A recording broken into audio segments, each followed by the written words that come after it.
আসসালামু আলাইকুম। তো আজকে বেশ ভালো রকমের গরম পড়েছে। ভাইকে বললাম কী খাবে, যেকোনো একটা জিনিসের নাম বলতে, যেটা আমি ওকে রান্না করে দিব। তো ভাই বলল আলুকে ছোট ছোট করে কেটে চিংড়ি মাছ দিয়ে রান্না করে দিতে। তো চিংড়ি মাছটা আগে থেকে ফ্রিজে ছিল, আমি জাস্ট বের করে ক্লিন করে নিয়েছি।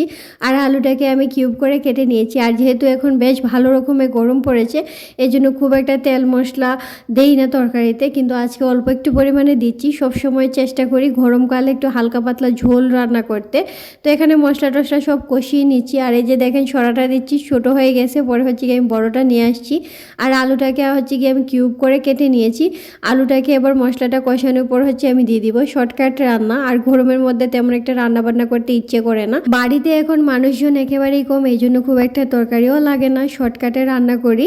তো এই জন্য হচ্ছে কি অল্প একটু রান্না করতেছি, এটাতেই বাইরের হয়ে যাবে। আর গতকালকে তরকারি আছে, এই জন্য হচ্ছে কি আর প্যারা নিইনি।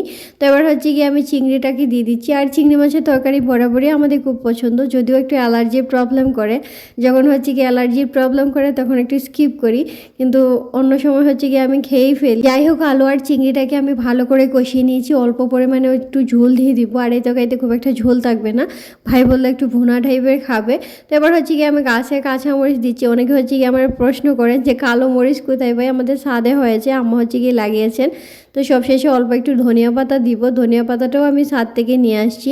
তো আমার ফেসবুক পেজে যারা নতুন আছেন তারা অবশ্যই পেজটিকে ফলো দিয়ে রাখবেন, আর যারা ইউটিউব চ্যানেল থেকে দেখছেন তারা অবশ্যই ইউটিউব চ্যানেলটিকে সাবস্ক্রাইব করবেন। আর চিংড়ি মাছের সুন্দর একটা ফ্লেভার আসছিল, আর তরকারিটা খেতে কিন্তু অনেক ভালো হয়েছিল। তো আপনাদের কাছে কেমন লেগেছে অবশ্যই জানাবেন। আল্লাহ হাফেজ।